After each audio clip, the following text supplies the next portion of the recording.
Un assaillant, venant de l'ouest, progressera dans un vallon borné au nord par la rive gauche du Bouèche et au sud par le massif du Moulard. Arrivé devant l'enceinte ouest de la ville, il doit alors remonter vers l'est pour rencontrer les remparts les plus vulnérables de la citadelle, les remparts ouest. En effet, dans ce secteur, le relief avantage moins le défenseur que sur ses trois autres côtés. Ainsi, face au rempart ouest, une large zone plate et dégagée s'étend jusqu'à une colline qui domine la rive gauche du Bouèche. En outre, l'enceinte de la ville ne constituait pas, comme sur les côtés sud et sud-ouest, une première ligne de défense.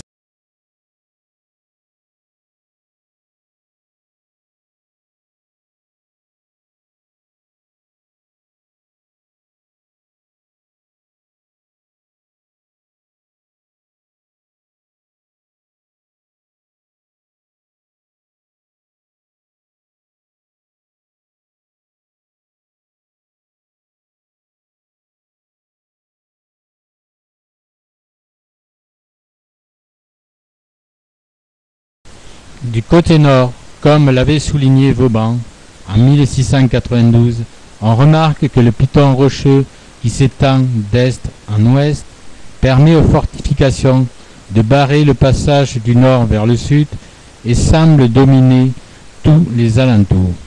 Sa crête, droite et très étroite, coupe les fortifications établies sur ces deux versants et peut ainsi servir de second retranchement sur la quasi-totalité de la surface occupée par la citadelle. Le rocher de la Baume à l'est, bien que dominant la citadelle, ne peut pas constituer une menace pour ses défenseurs. En outre, la Durance borde la citadelle au nord puis à l'est, puis s'écoule vers le sud afin de rejoindre plus tard le Rhône. Avant, elle a rencontré le Bouèche qui borde le côté nord-ouest de la citadelle. Les deux cours d'eau constituaient ainsi une première ligne de défense naturelle.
La vue lointaine du côté sud confirme la fonction de verrou stratégique des routes menant des Alpes à la Méditerranée, qui avait été dévolue à la citadelle depuis l'époque pré-romaine. En effet, l'implantation de la citadelle sur cette longue crête rocheuse lui permet de dominer le confluent du Bouèche et de la Durance. Elle occupe aussi une position centrale entre le massif du Moulard à l'ouest et le rocher de la Baume à l'est. Elle pouvait ainsi contrôler les voyageurs utilisant la Durance ou les voies terrestres pour aller dans les directions nord ou sud. La citadelle contrôlait aussi la ville qui s'étend au-dessous d'elle vers le sud. En attaquant par ce côté, l'on voit ainsi que l'assaillant devait conquérir la ville les 4 lignes de défense du sud de la citadelle pour avoir un accès sécurisé vers le Dauphiné.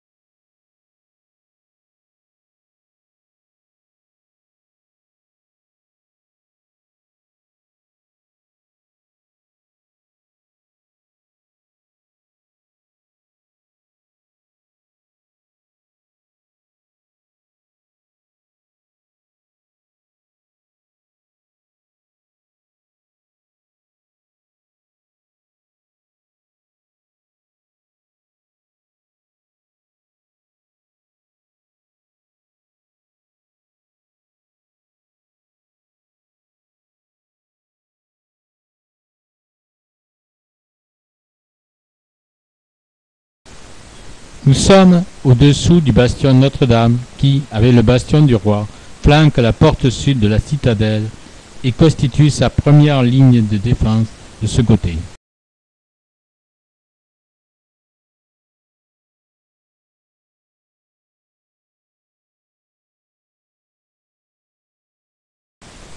Ces fortifications bastionnées, ainsi que le reste de sa modernisation, de la fin du XVIe siècle et du début du XVIIe siècle, attribuées tout d'abord à Jean Hérard de Bar-le-Duc, premier ingénieur du roi Henri IV, et en réalité l'œuvre de Jehan Sarrazin à partir de 1589 et de Bonnefond en 1611, qui se serait inspiré de ces plans.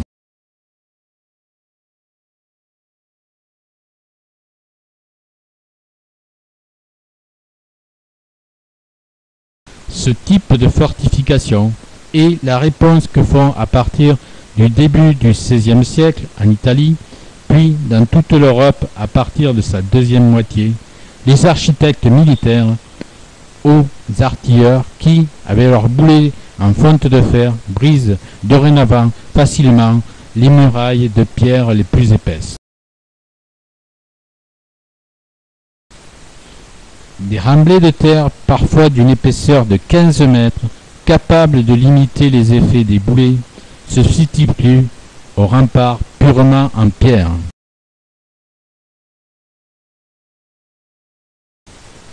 Les murs maçonnés existent encore, mais l'escarpe, ou mur tourné vers l'ennemi, et la contre-escarpe, à l'opposé, ne servent qu'à empêcher l'érosion des remblais. L'autre grand principe de la fortification bastionnée veut que les ouvrages puissent s'appuyer mutuellement. Cela suppose qu'en tout point de celle-ci, plusieurs d'entre eux se trouvent placés à une distance inférieure à la portée efficace du mousquet, c'est-à-dire à moins de 60 mètres.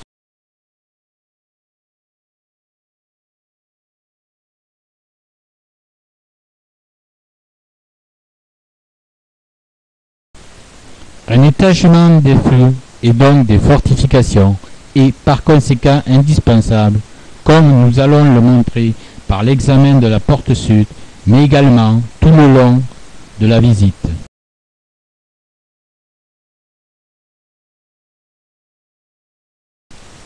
L'on remarque que cette porte est insérée entre les deux flancs des bastions du roi et Notre-Dame, dans lesquels, à sa hauteur, ont été percées 2 embrasures pour canons.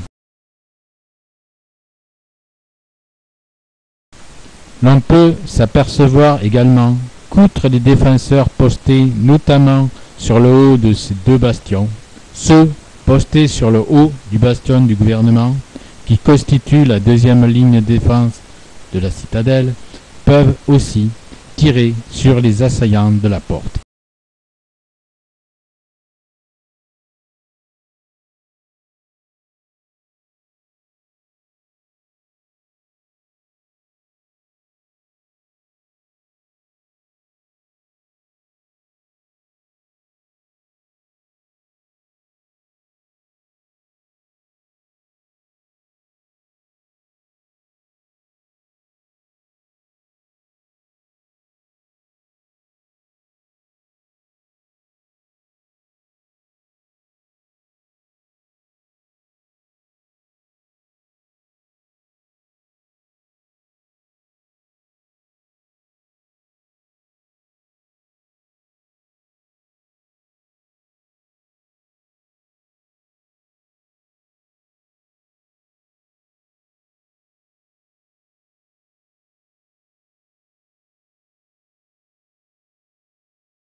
L'indispensable défense passive de la porte sud, qui complète celle de sa garnison, est assurée par un fossé et un pont-levis.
Le bastion du roi, outre la porte sud, défend également une autre porte qui n'a été construite que lors de la dernière modernisation de la citadelle, vers le milieu du XIXe siècle. Elle servait surtout à faire entrer les chariots destinés à l'approvisionner.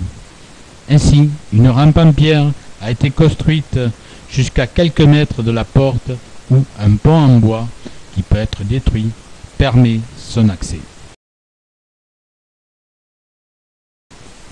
Il y a lieu de souligner que, de ce côté, les murailles qui défendaient la ville depuis la fin du XIVe siècle constituaient une première ligne de défense.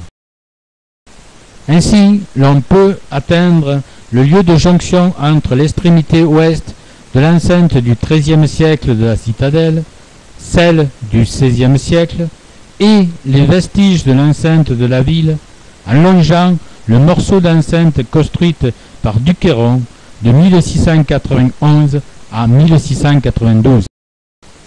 Sur celle-ci, l'on remarquera les deux embrasures pour canon, dont on détaillera l'utilité ultérieurement.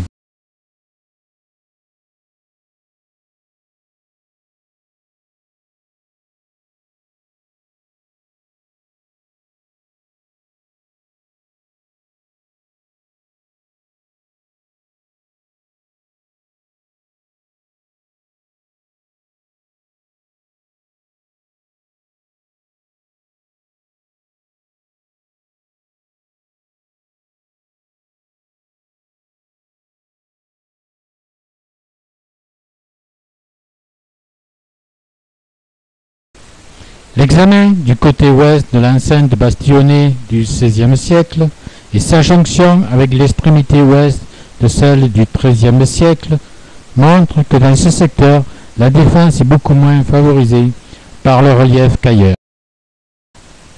En effet, si la muraille du XIIIe siècle domine encore les alentours d'une façon impressionnante, en revanche, ce n'est plus le cas de celle construite à la fin du XVIe siècle.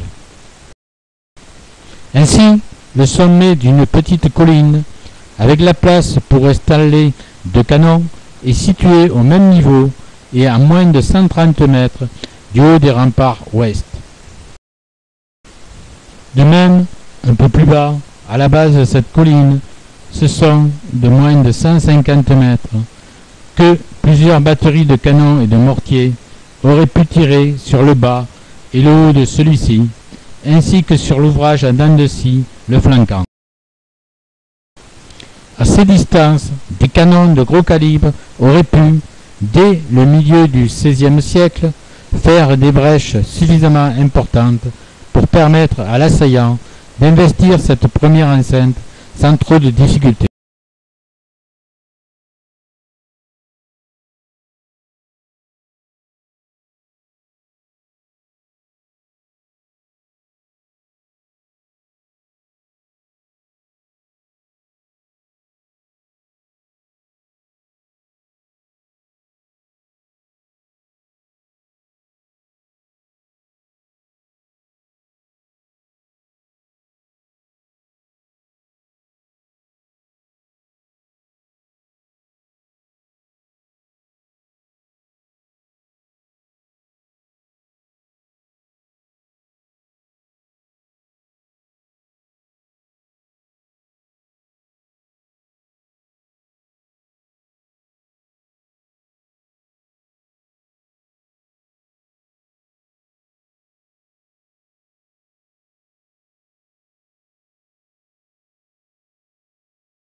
La pente, n'étant pas terminée par une falaise abrupte du côté nord-ouest, a permis d'aménager un chemin qui, en partant du bas et après de multiples lacets, aboutit à la porte nord, vers laquelle l'on se dirige maintenant. Comme à la porte sud, elle est défendue par un pont-levis et 2 embrasures pour canons qui la flanquent. En outre, la modernisation de la citadelle du XIXe siècle a ajouté 2 rangées de meurtrières pour fusils qui flanquent la porte de 2 hauteurs différentes. Le deuxième niveau faisant partie des fortifications composant le glacis du nord-est que nous examinerons plus en détail ultérieurement.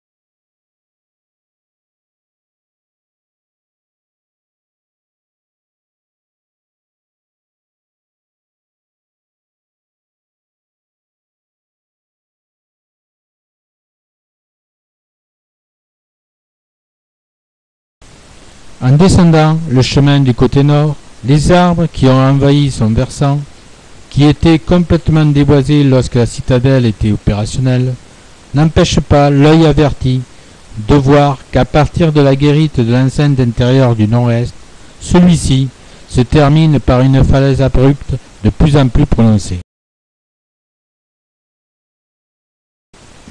De ce côté-là, par conséquent, investir les fortifications telles que le bastion de la Durance, même complètement détruite, n'aurait pas été une chose aisée pour un assaillant.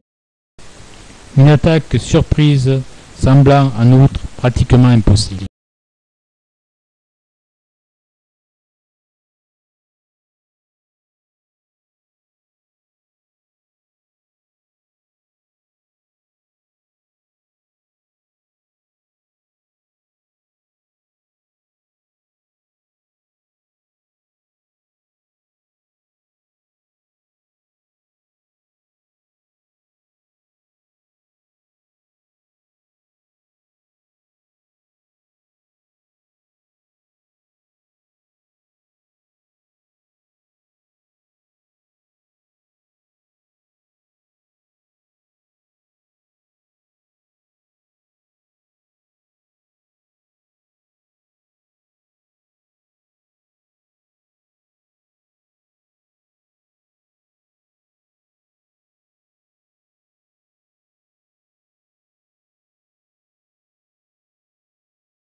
À l'aplomb de la guérite du diable, l'on peut voir les vestiges de la porte nord de la ville, dit porte du Dauphiné, qui a été détruite le 15 août 1944 lors du bombardement de l'aviation alliée, qui a causé la mort d'une centaine de personnes.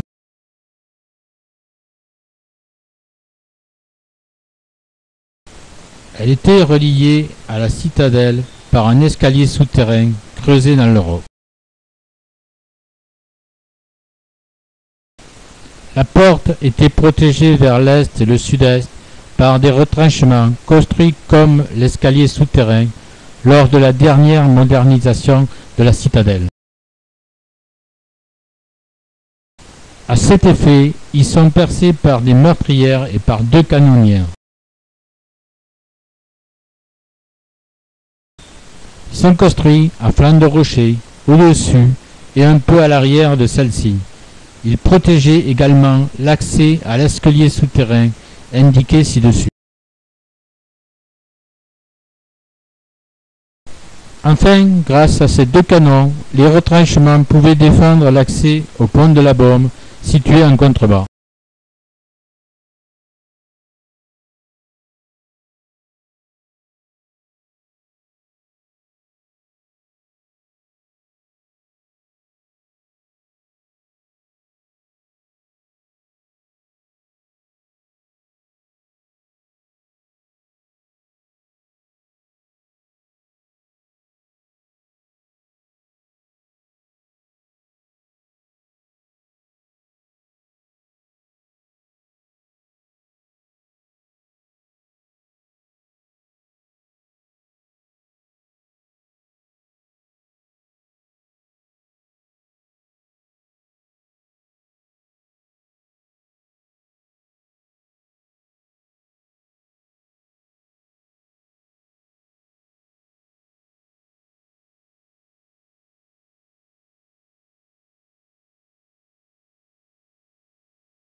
Les bastions du gouvernement et Notre-Dame, qui terminent les fortifications du côté est, sont tout aussi inaccessibles aux assaillants à cause du relief que celles du côté nord.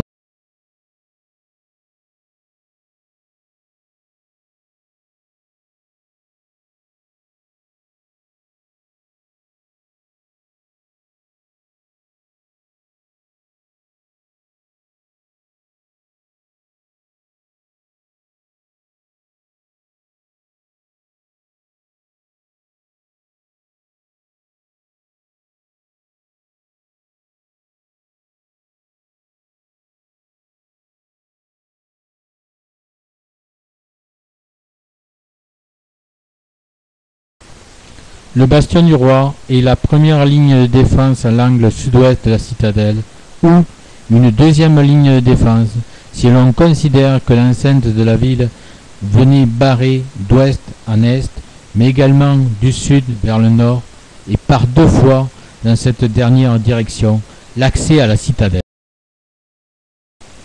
La position de cette enceinte disparue de la ville reste encore marquée tant par la présence d'une tour juste au-dessous du bastion du roi que par ces quelques pierres qui restent accrochées aux murailles de la citadelle que l'on a vues précédemment.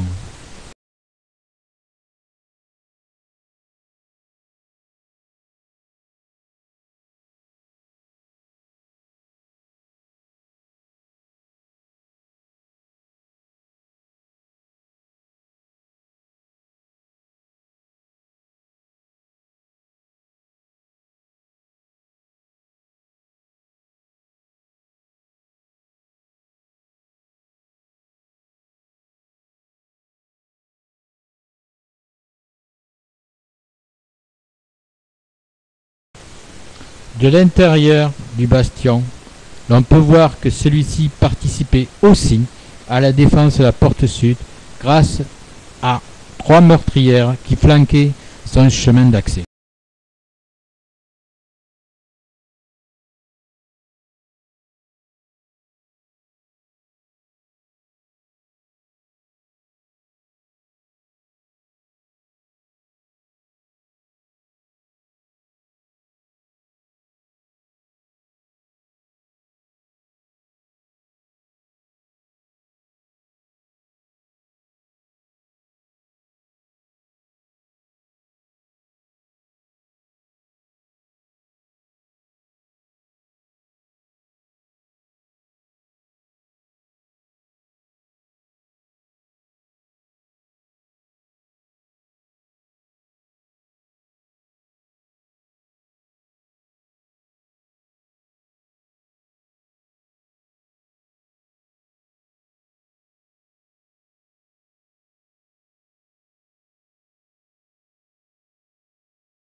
Ensuite, ces remparts servaient à flanquer le chemin d'accès à la porte ouest, appelée également la porte charretière.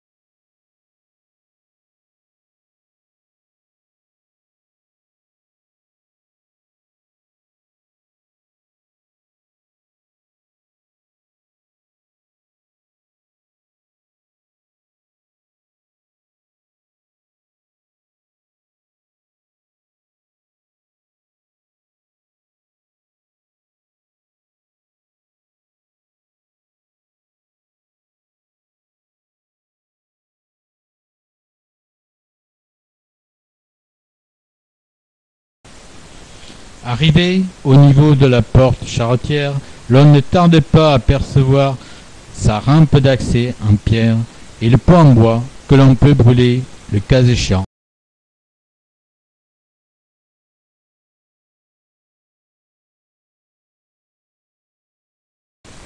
Cette porte extérieure est doublée par une deuxième porte.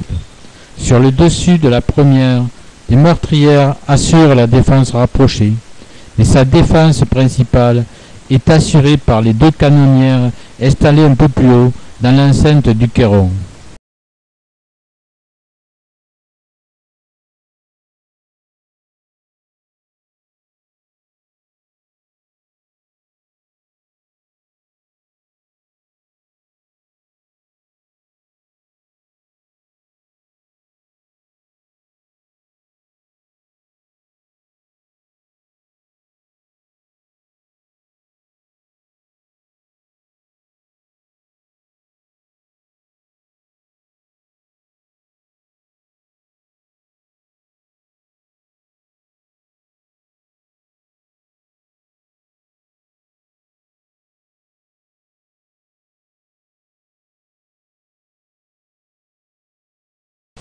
Un escalier et un chemin situé à l'arrière du bastion permettent aux défenseurs de revenir vers la deuxième ligne de défense, constituée par le bastion du gouvernement.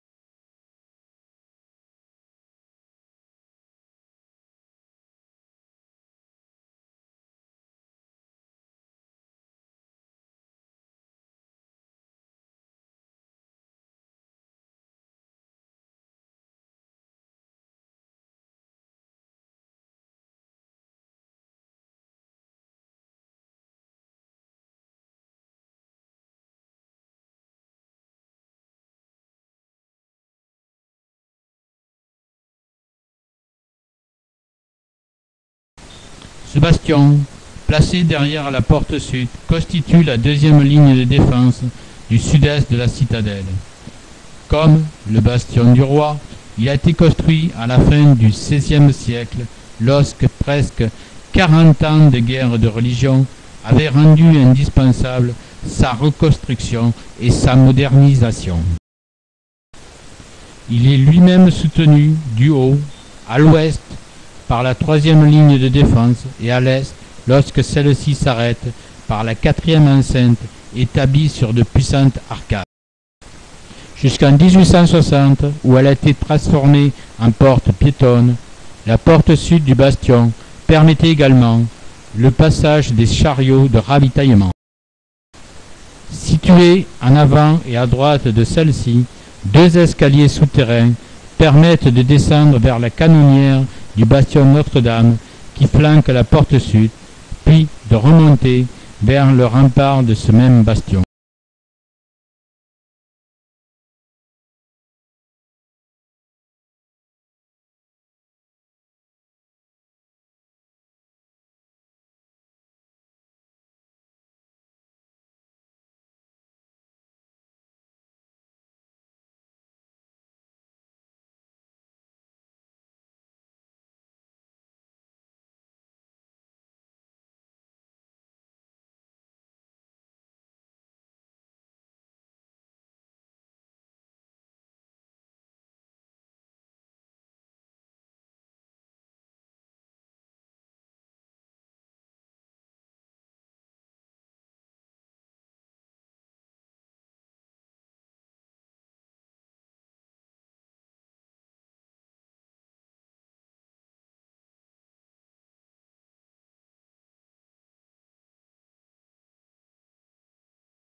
L'accès au bastion du gouvernement peut se faire également par une autre porte située sur son flanc ouest, que l'on détaillera ultérieurement.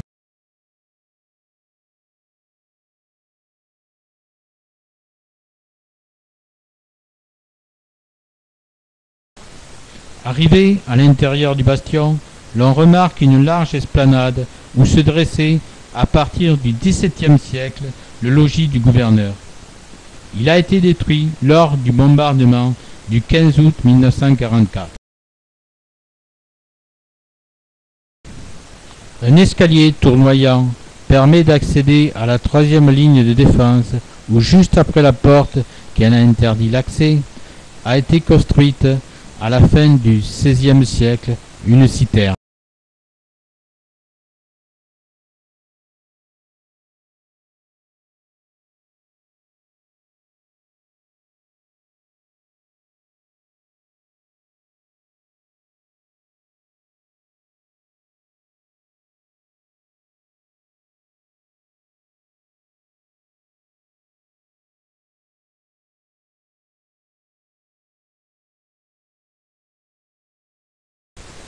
Sur l'esplanade, entre la fin du XVIIe siècle et le début du XVIIIe siècle, avaient été implantés des casernements, également détruits par le bombardement du 15 août 1944.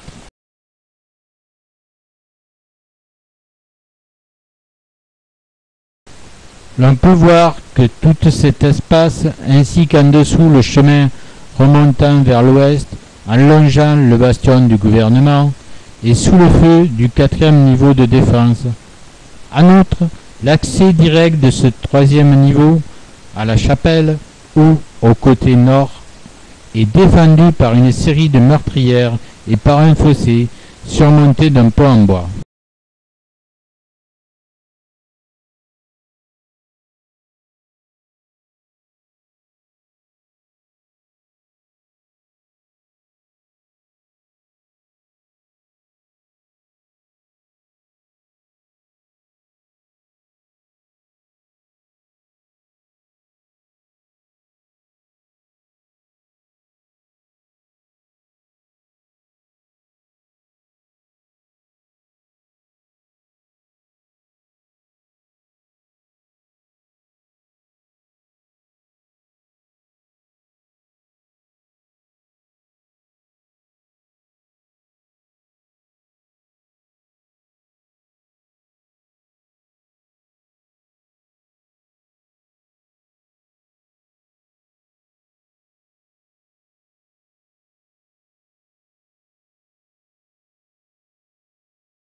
Une fois arrivé au quatrième niveau par le grand escalier, l'on peut également dominer la porte ouest du bastion du gouvernement et voir qu'elle est défendue par un fossé surmonté d'un pont en bois.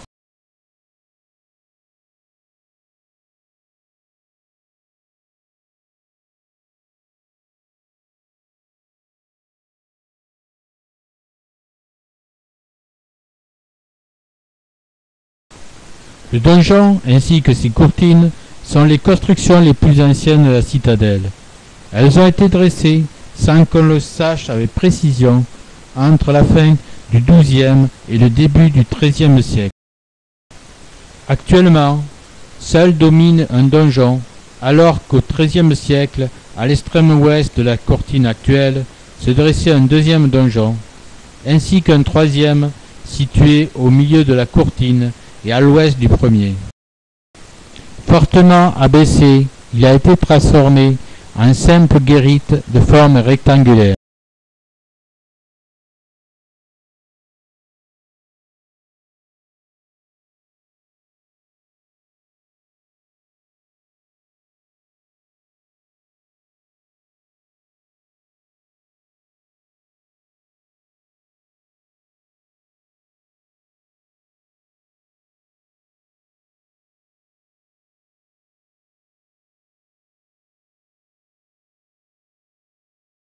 Le donjon abrite une cellule où fut enfermé du 13 février au 16 août 1639, le prince Jean-Casimir Vasa, futur roi de Pologne, qui allait se mettre au service de l'Espagne, alors en guerre avec la France. Après l'avoir fait arrêter à Port-de-Bouc, Richelieu l'internera ensuite dans des conditions relativement rigoureuses dans la citadelle. Après avoir été transféré dans un cachot de Vincennes, il sera finalement libéré. Du donjon, l'étagement des feux des fortifications des côtés est, nord et sud de la citadelle, ainsi que leur environnement naturel, apparaissent. L'extrémité est, avec le bastion de la Durance, avec au-dessus les retranchements et les casemates du XIXe siècle, et en dessous la Durance.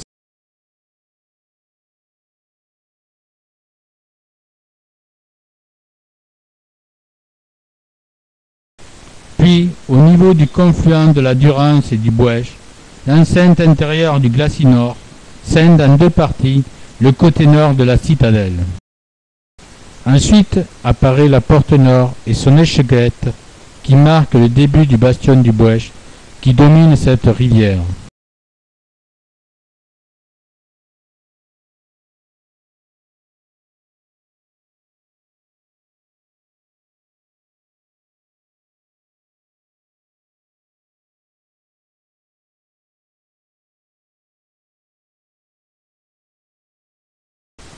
L'arrivée de la guérite nord-ouest de ce bastion confirme que le relief environnant protège moins la citadelle de ce côté.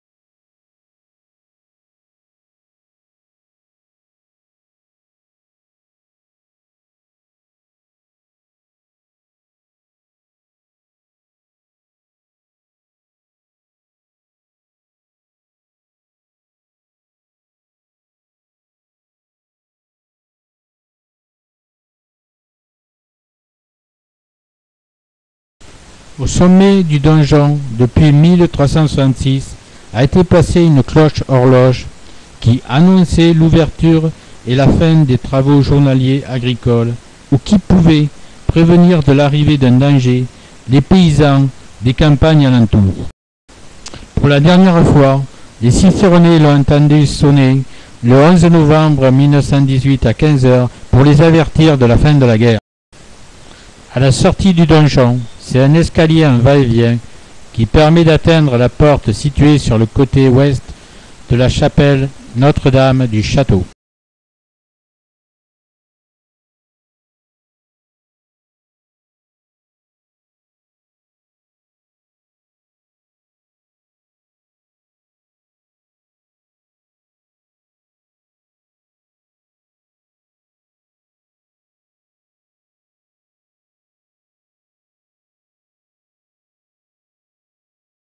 Construite sur une terrasse soutenue par 6 puissants piliers, la première chapelle Notre-Dame du Château a été construite vers 1430 lorsque le comté de Provence dépendait de la maison d'Anjou et se situait hors du royaume de France.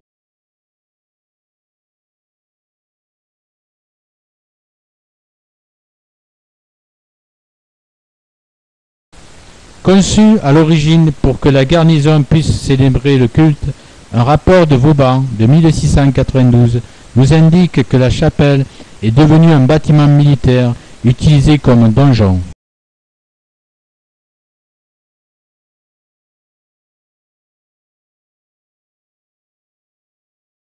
Plus tard, au XVIIIe siècle, elle est équipée de plusieurs planchers et sert de casernement. Ensuite, quelques aménagements fera d'elle une prison où seront internés des soldats allemands pendant la Première Guerre mondiale. Enfin, vers 1935, les planchers et les cloisons seront enlevés. La chapelle, restaurée par les Beaux-Arts, redevient un lieu de culte.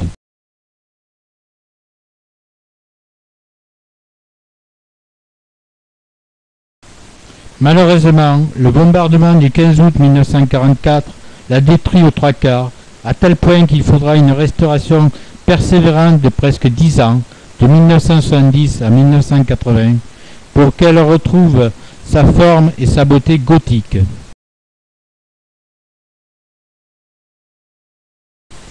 C'est aujourd'hui un bâtiment de 120 mètres carrés où le grès doré de Bévon côtoie le calcaire gris de Chambrancon et ses carrières proches de Sisteron.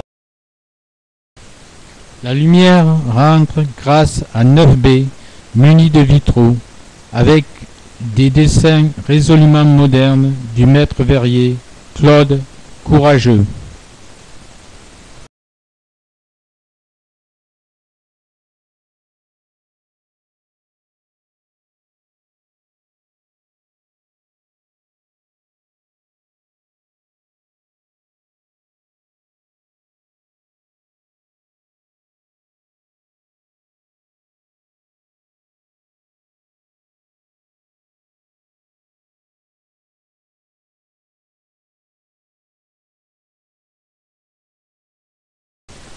Le mur nord est aveugle, comme c'est souvent le cas en pays de Mistral.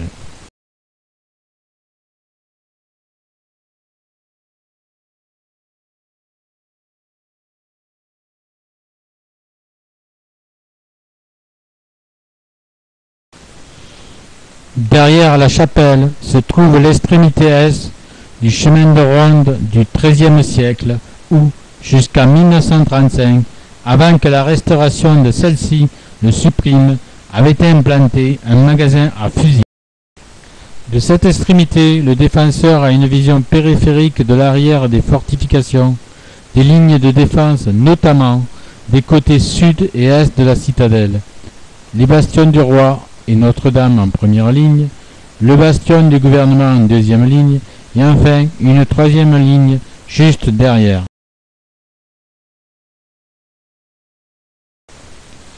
Il a également une vision sur les cours d'eau environnants et le pont de la Baume.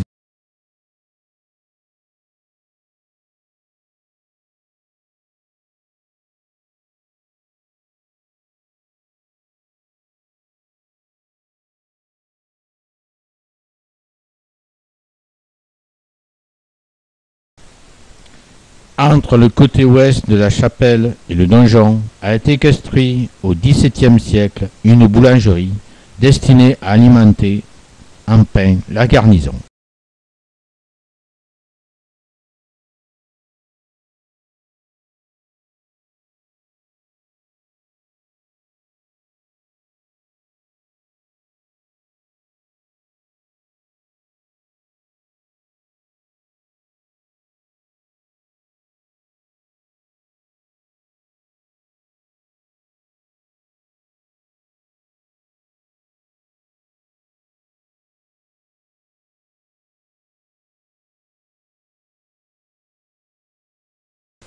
Sur la courtine du XIIIe siècle, nous passons à l'intérieur de la guérite rectangulaire qui devait être à cette époque un donjon et qui se situe au milieu de celle-ci.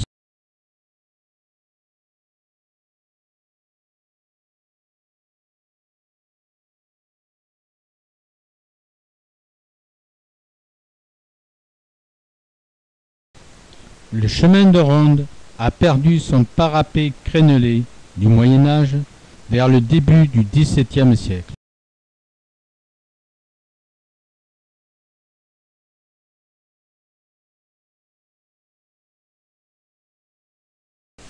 D'un peu à l'ouest de la guérite centrale, la défense étagée du sud de la citadelle apparaît à nouveau.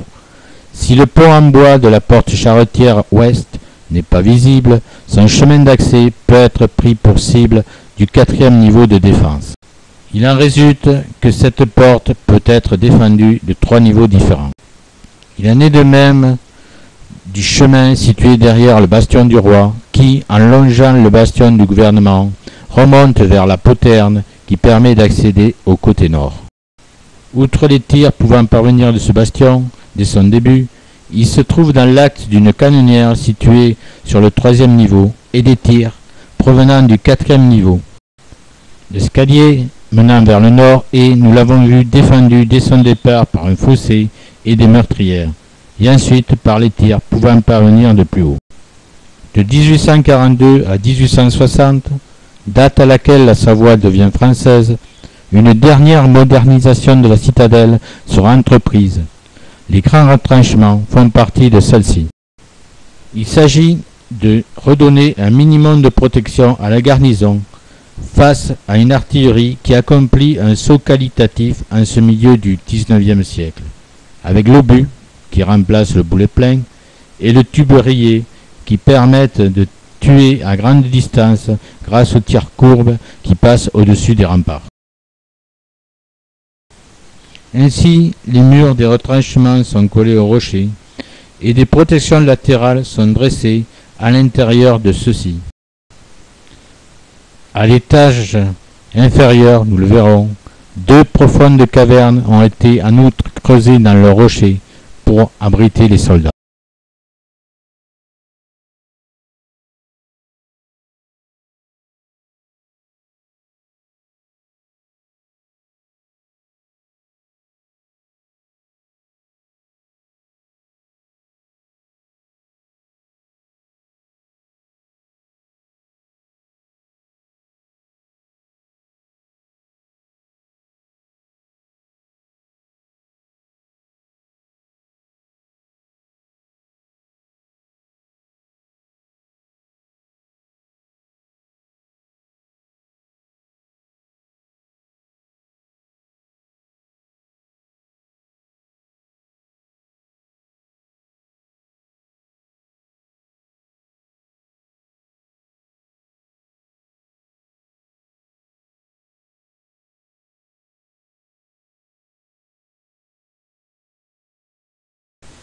Les retranchements sont dotés de nombreuses meurtrières de fusils sur tout le haut de la muraille et de 3 canonnières.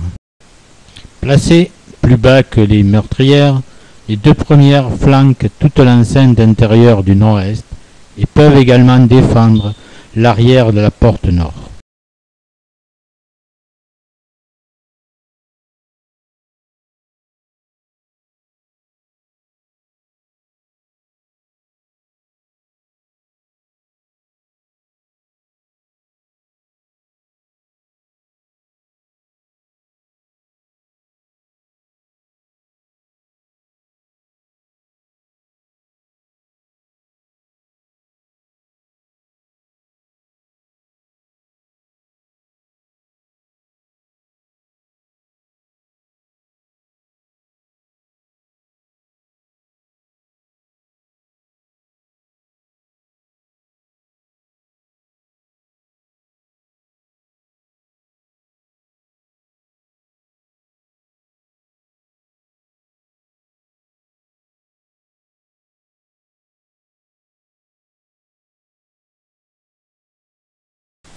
La 3e canonnière, placée à proximité des cavernes, flanque toute la partie ouest des retranchements, ainsi que l'arrière de l'ouvrage à dents de scie du bastion du Bouèche, la poterne ouverte dans le rocher, et, enfin, le pied de l'extrémité ouest de la courtine du XIIIe siècle.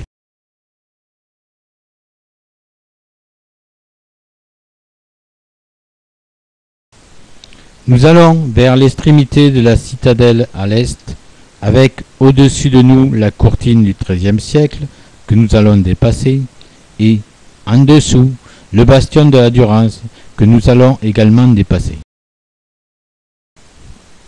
Après un cheminement tortueux, car l'assise des fortifications suit de près les extrémités du rocher, nous arrivons à la guérite du diable.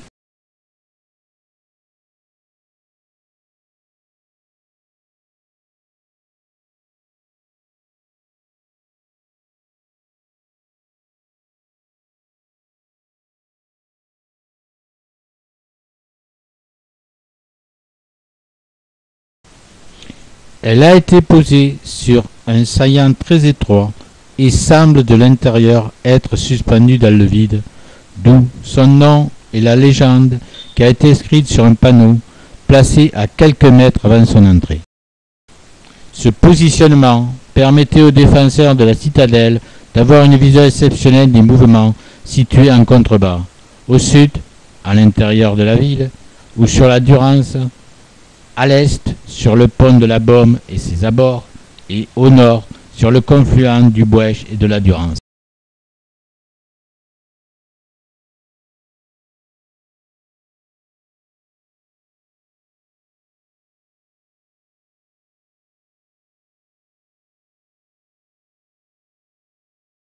En sortant de la guérite du diable, l'on remarque sur le côté gauche et en dessous de l'extrémité est de la courtine du XIIIe siècle un percement du rocher qui débouche sur le côté sud, au niveau du dessus et à gauche du bastion du gouvernement.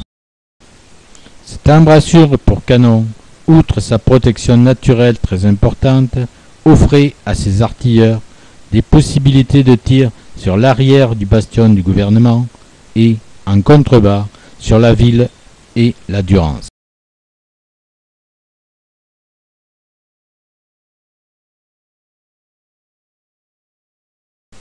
Les grands retranchements, associés à l'enceinte intérieure du nord-est, constituent la deuxième ligne de défense du côté nord de la citadelle, qui a été élaborée lors de sa dernière modernisation du milieu du XIXe siècle.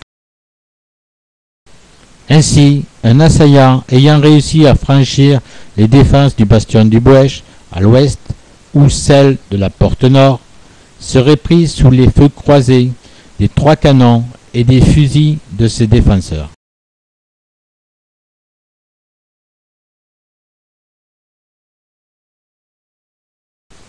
Comme sur le côté sud, la courtine du XIIIe siècle, son donjon et sa guérite constituent une ultime ligne de défense.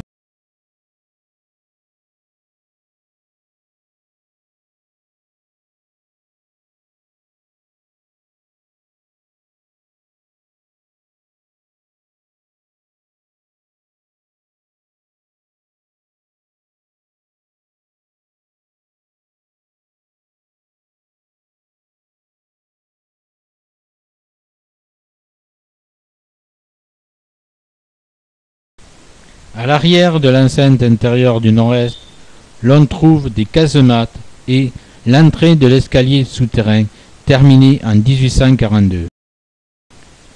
Creusé dans le rocher, il reliait avec ses 365 marches la citadelle à la porte nord de la ville, appelée également porte du Dauphiné.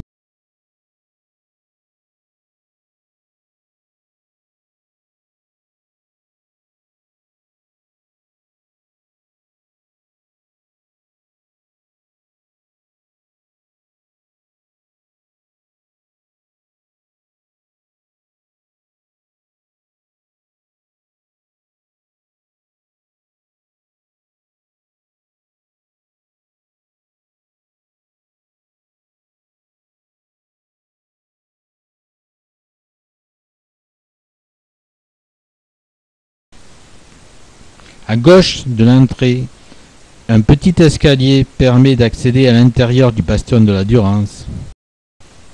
Ce bastion domine le cours d'eau qui s'éloigne vers le sud et grâce à ses 2 canonnières, il contrôlait la navigation sur cette partie de la Durance.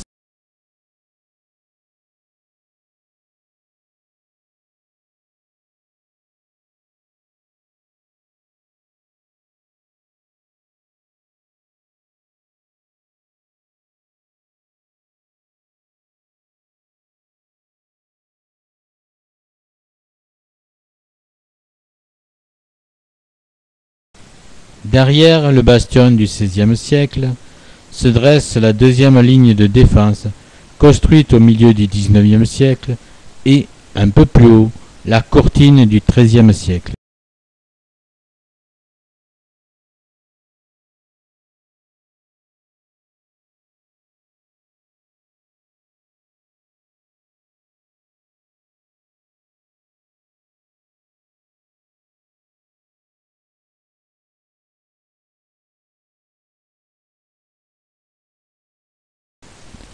Les casemates ont été construites au milieu du XIXe siècle et servaient, comme les cavernes-abris, à permettre à la garnison de se protéger contre les obus des canons rayés.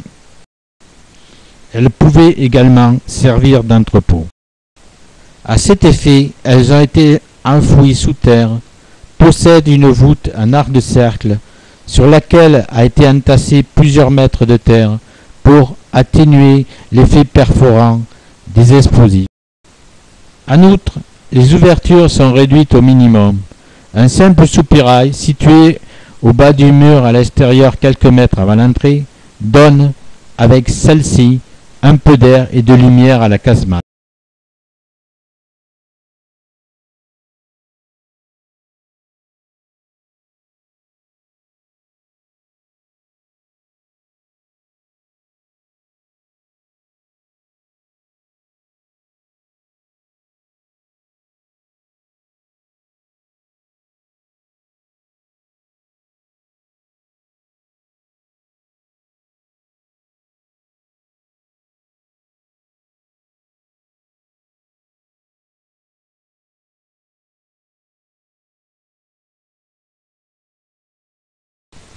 Comme nous l'avons vu lors de la visite du côté nord, les meurtrières de l'enceinte intérieure du nord-est, dont nous voyons l'arrière, flanquent la porte nord. La guérite de l'enceinte permettait une vision très large du côté nord, c'est-à-dire sur la Durance, le Bouèche et leur abord, ainsi que sur la porte nord.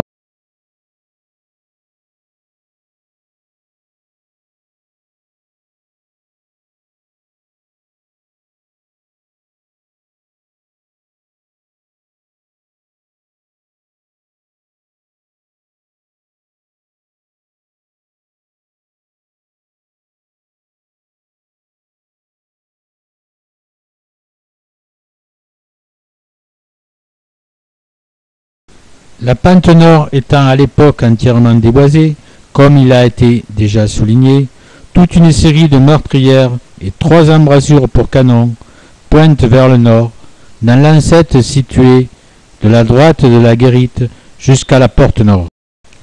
La porte étant elle-même défendue par un pont-levis, 2 canons et 2 séries de meurtrières, comme nous l'avons déjà vu.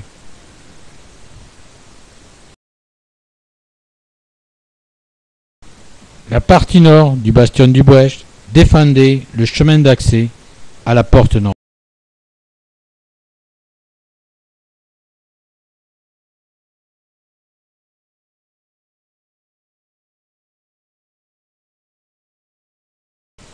De l'extrémité est de la courtine du XIIIe siècle, le coude formé par la Durance et l'étagement des fortifications apparaissent.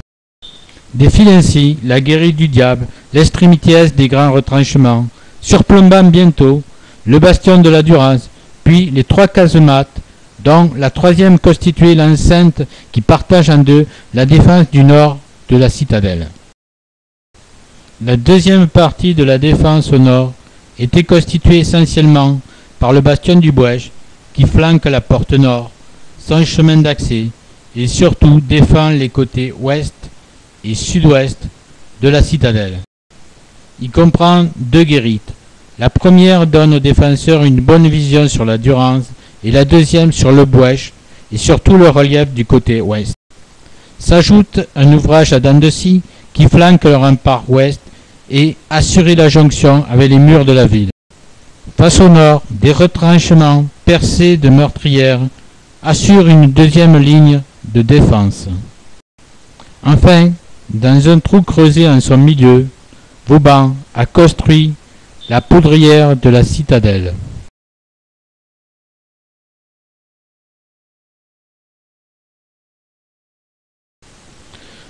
De par son creusement, le bastion s'étend sur 2 niveaux, avec sur sa partie haute, notamment, son parapet et ses 2 guérites.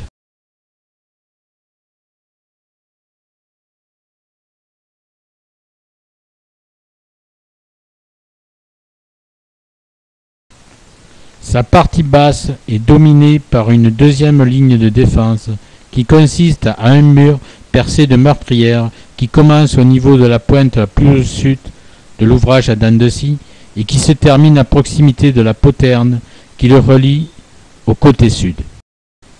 Orientées vers le nord, les meurtrières ne couvrent que cette partie du bastion.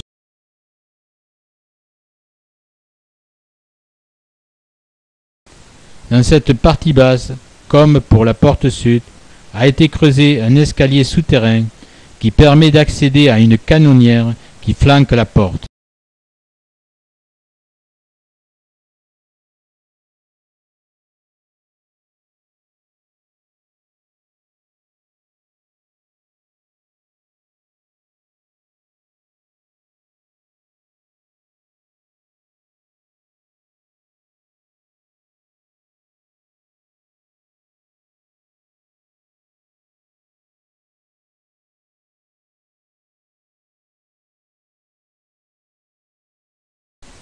Le creusement du bastion résulte de la décision de Vauban d'y implanter la poudrière de la citadelle.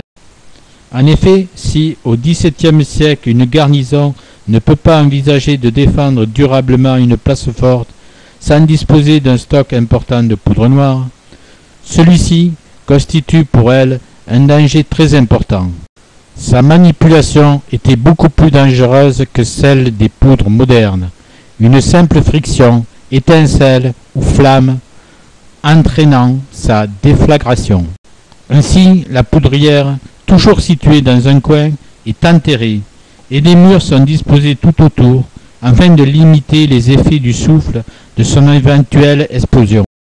Caché ainsi de l'ennemi, sa voûte en berceau est considérablement renforcée par rapport aux autres constructions par une couche de briques de 5 mètres d'épaisseur.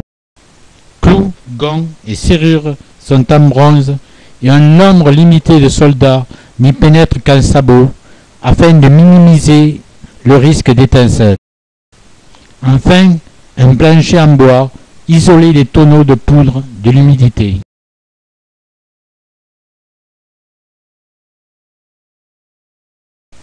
De la partie haute du bastion du Bouèche, l'on s'aperçoit que la partie centrale des grands retranchements est orientée vers sa partie ouest pour que ses meurtrières puissent la couvrir au moins en partie et constitue ainsi une deuxième ligne de défense.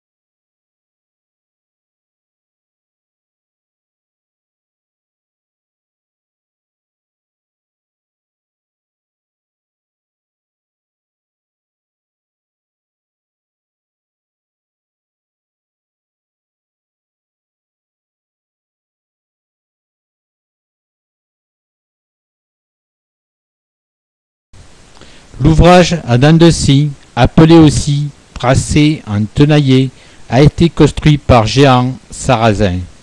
Il a été vraisemblablement inspiré par des plans de Jean Erard de Bar-le-Duc, premier ingénieur du roi Henri IV, et en cette fin du XVIe siècle à la pointe de l'architecture militaire française. Composé de 3 dents disposées en saillie par rapport au reste des fortifications, il est conçu afin de permettre aux défenseurs d'effectuer des tirs de flanquement sur de larges zones d'accès aux murailles ouest, tant de la citadelle que de la ville. Ces 3 pointes étant également censées pouvoir se protéger mutuellement.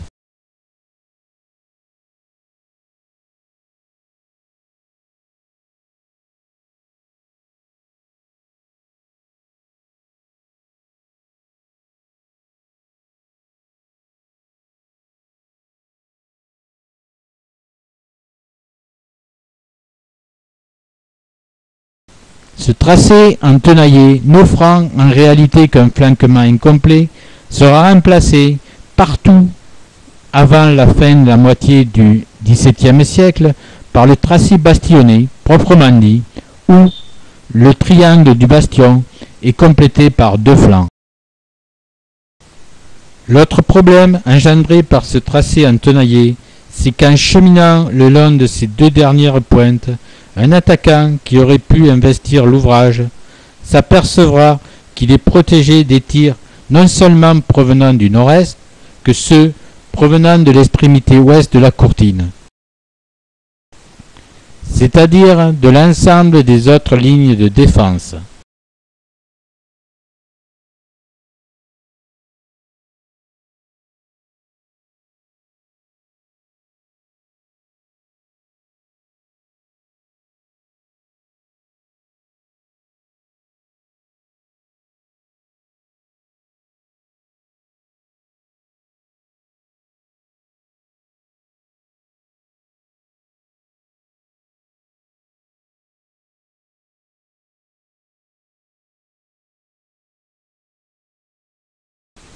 Toutefois, cette protection cessera lorsqu'il débouchera sur le chemin de ronde reliant la deuxième à la première pointe, où il sera notamment ciblé par une canonnière située sur l'enceinte intérieure du nord-est.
Comme il a été déjà souligné à plusieurs reprises dans la visite, entre le pied du massif du Moulard et cette petite colline qui domine le cours du Bouèche, venant du nord-ouest pour rejoindre la Durance, s'étend la zone la plus propice à l'attaque de la citadelle. De ce côté, l'attaquant peut s'approcher tant tomber sur un cours d'eau ou une falaise à pic. Il y dispose en outre de nombreuses zones pour installer ses batteries d'artillerie à bonne distance de la citadelle afin d'ouvrir une brèche dans ses remparts. Il peut également, avec des projectiles incendiaires, provoquer l'explosion de la poudrière, ce qui entraînerait immanquablement la destruction d'une partie des remparts situés à proximité. Enfin, nous l'avons vu, l'infanterie ayant passé la première enceinte est, jusqu'à un certain point, protégée des autres lignes de défense.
Le passage creusé dans le rocher permet d'arriver derrière l'enceinte sud, construite par Duquesron de 1691 à 1692, et de ses deux embrasures pour canon qui, nous l'avons vu, couvre notamment l'entrée de la porte charretière ouest. Nous longeons pour descendre la troisième ligne du côté sud pour arriver devant la porte ouest du bastion du gouvernement.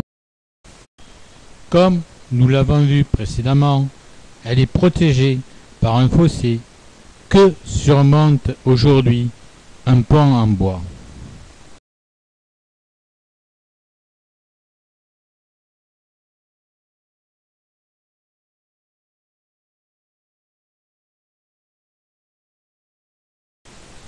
Au bas du chemin menant à la porte sud, nous pouvons examiner une dernière fois l'étagement des feux qui caractérisait les fortifications bastionnées. Avec au premier plan le bastion du gouvernement, une embrasure pour canon située au deuxième plan sur la troisième enceinte et la guérite sur la quatrième enceinte, le chemin remontant vers le nord est défendu de 3 niveaux différents.